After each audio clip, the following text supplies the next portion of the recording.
Hey everybody, it's Kevin from 3D Printed Props. In today's video, I'm going to walk you through how I printed, painted, and assembled the sword from Terrifier. So as you know, if you've spent any time on the channel, or if you're subscribed, if you're not, please subscribe. I love horror movies. I watch them constantly. I go to a bunch of conventions, horror conventions, a year. I'm actually going to be going to one in November, another Monster Mania Con. And it being the Halloween season, I thought I'd do a bunch of horror-related props this month. So I thought the perfect one to do would be Sienna's sword from Terrifier. And I love the new sort of mythology they're weaving into these movies. They would get boring if it was just, you know, him chopping people up. I love that Damon Leone is putting a storyline into it. And of course, David Howard Thornton, just an incredible job as Art the Clown, as the Terrifier. And just so you know how big of a fan I am, this is one of the main reasons I went to this where I got this shirt, Monster Mania Con, because he was going to be there. David Howard Thornton was going to be there. Leone was going to be there. A couple of the other actors and actresses. You know, Sienna, the brother. You know, a bunch of them were. And I went ahead and I had to do it. I get a lot of photos at cons. I got this incredible photo of him in costume. It was so much fun. I went up and I had him sign it. And then we went ahead and did this selfie, which was super cool. He's such a nice guy. I talked to him for probably about 10 minutes, and it was just really, really fun. So I said, this is definitely a sword or a prop I want to work on for an upcoming video. Now you can actually get this file over on my website, 3dprintedprops.com. Pick up the file there. There's a coupon code below, and I list all the things I use for this build, the printer, the resin, all the paints, everything I use. They are affiliate links. If you click on them, I get a little bit of cash, and I buy more resin, printers, and paints. So if you have a chance, take a look at those if you're interested in printing this up. So let's go ahead, behind the fake wall, and get to work. All right, so I printed this off on one of my resin printers. I believe it was my older Piopoli printer. And you actually get the files with the sword whole, but I did slice it so it would fit in a lot of resin printers. And I cut it at this bevel because if you've ever installed like crown molding or shoe molding or anything like that, you know butting two square edges up against each other is harder than if you just put a little edge on it like this, a little bevel. It might be a little extreme, but I just wanted enough gluing surface. And I, of course, added too much glue and it just like poured out of it. And then I used my accelerator to set it, and it set my finger in there. And it set it in there probably more than I've ever been glued to anything in my entire life.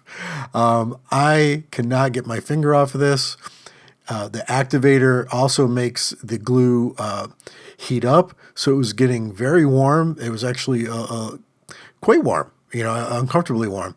And finally I was like, you know, I'm just going to sort of pull it up on both sides to see if I can save some skin, because I literally thought I was going to be bleeding after this.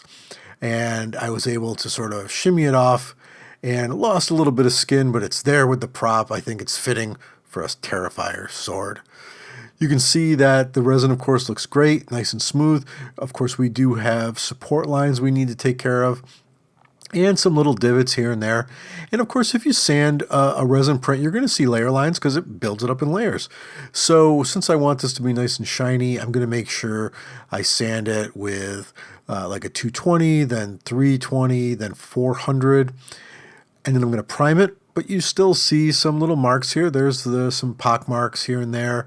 There's the line from the gluing. So you can see not too bad with a little bit more sanding and a little bit more fill.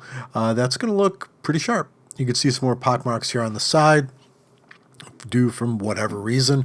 I'm sure there's a technical reason. Here's this U-Paul putty that I like to use. All the links will be below. It's I believe it's like a polyester putty. So there's no shrinkage like you'll get with some of your other, that orangish putty, that a lot of people use that sort of shrinks. This stuff stays to form and dries fairly quickly. I still let it dry 24 hours before I sand it because I want it nice and dry. And I find it's better 24 hours if you don't want to wait that long, you can use the other thing, but I always have to go twice with that. So I'm pretty happy with this. I do know it has a bit of a bow to it, so we're going to work on that in a bit. But I've sanded everything again, and now I'm putting it on here because there's some pock marks. So I heated it up with a hairdryer and then put some weight on it just to let it sort of level out. And now we're going to work on the handle. So I love this tape. It is pinstriping tape. And you can see, since it's vinyl, you can bend it and you can move it. And it is just really cool because if you got to go around corners and you've got to go around like subtle bends, it just follows it. And I've never had a problem with it taking paint off when I've used it. Unfortunately, I'm about to run out. So I went ahead and used blue tape, taped that sucker up, painted it up with some satin leather brown just to give it its base coat. And now I'm going over it with some ochres and some burnt siennas. And I know what you're saying. We already painted it. Why are you painting it again? Well, I didn't want to just use a ton of acrylic to paint this thing. But I'm also building up tones. So I've got this dark sort of leathery tone. And then I'm using this sort of umber tone, this reddish umber. And I'm wiping some away. And if you think of wood, it's mottled. It isn't like this one uniform color. It has grains. And that's what I'm going to start putting in now. I've got a brush. It's sort of like a chip brush, but a paintbrush, and it's very harsh and very rough. And you can see I'm just sort of mixing some of these yellow ochres and yellow and browns, and then just raking this brush across the piece to get the grain that I want, that grain appearance. And again, whenever you're doing stuff like this, it's like weathering.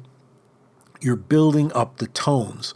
And when you're working on making sort of like a wood appearance, what you're also doing is trying to build up this grain look, this movement of the wood, different tones. So I'm using different lighter things. And if it looks a little too harsh, I like to just rub it with my thumb. It's just acrylic paint. And you can go through the piece and just make these lines and make it look like it's wood. Don't forget, add some highlights, add some more shadows in there. We're going to do that later. And you can really start giving that wood grain look that sets it apart. But then you take the tape off and you're like, wow, I didn't tape that very well, but we'll fix that later. So let's go ahead and add the bronzy sort of gold color. Now again, you know, I'm a decent painter, but I'm using too big of a brush here for one thing, and I am going outside the lines, as they say, but we're going to clean it all up later. It's paint. You can do that. Don't get upset. Don't get all crazy about it. You can see here, you know, I need to fix things up. So in the areas that need it, I'm just going to go through with the brown to go over that goldy bronze color and vice versa, just to make it look nice. Then I'm going to work on this top part here. I just taped it off with some painter's tape and working the rub and buff around. You can see rub and buff just covers anything real quick. That's like one coat, one pass, and it looks super sharp. And of course, I did also forget to do the pommel, so I'm going to tape the pommel off and give that a coat of the rub and buff because that's what the reference is. And I totally forgot. And this is going to help make it, of course, look like the sword it's supposed to look like. And you can see again, rub and buff just covers it up and makes it look super, super shiny. Really, really happy with that. Now we are going to go and really start working on the sword itself. So this is silver leaf. And I started out using a paper towel. Now, usually a little bit goes a long way with this, but I've never really covered something so large with rub and buff. But again, I wanted it to have that metallic shine. I didn't feel like airbrushing, and I wanted to see what this would do. But the paper towel, unfortunately, since I'm rubbing so much on this thing to try to shine it up, and you can see, I mean, it looks like metal. The paper towel started to fall apart, and I was like, oh, that's a mistake. So after I went and got the little grooves done with a Q-tip, I just used a Q-tip for that and rubbed it through there to make it work. I decided, what can I use here? And I switched over to just using a microfiber towel, which of course, you know, ruined it, and now it's my rub and buff towel, so I use corners of it, and it went on a lot smoother and no particles left over. You can just see, man, how shiny rub and buff looks. I was super happy with it. I was really, really pleased. And now I'm going to use epoxy to put the blade onto the handle, just because, you know, the blade's fairly long and it's fairly heavy because it's solid resin. I wanted something that really held it into place. And you're saying what I'm saying right now as I'm watching this. Could you use any more epoxy on that? You know me. I am like my father before me. I use way too much glue, way too much epoxy. I inherited a lot of his work shirts, his shop shirts when he passed, and they are hilarious because they're huge spots of glue all over them, hardened glue, and I love to wear them just because it just cracks me up. As you can see, the glue just piling out of this thing, and I was lucky because of course it didn't really ruin anything here. I could go over it with rub and buff, but you should, you know, kind of be careful with how much glue you use. But this sucker's never coming off of here. It is on there once I put it in, and you know, whatever, right? I'd rather it stay on than it fall off when I swing this thing. It's more than likely to break before I, of course, do anything else with it. But looking really, really sharp, and it is everywhere, as you can see, everywhere. But all in all, super happy with how this thing came out. I mean, it just looks fantastic. So I've been working on a lot of really difficult props. Videos aren't out yet. They're really, really intricate, and there's a lot of parts. Well, the DeLorean, you have seen some of that. And I'm working on a few robots that have got a lot of parts. So it felt good to work on a simple, but really visually stunning and visually cool prop. The sword was really super easy to print, glue up, and then paint. And this, I'm going to make a little stand and put it over probably someplace in the workshop where it looks sort of cool, just sort of mounted. The rub and buff, super easy to use. It looks fantastic on that resin and saved me a ton of time with the airbrush or paints. It looks metallic, and it was definitely the smart move for this one. All right, guys, I hope you liked the video. I hope you're liking some of these horror-related videos that I've got coming out. I certainly love doing it. There'll be a playlist popping up that you can take a look at some of the other ones I've worked on in the past. Again, I want to thank you. Please subscribe. It helps out the channel. And I will see you in the next one.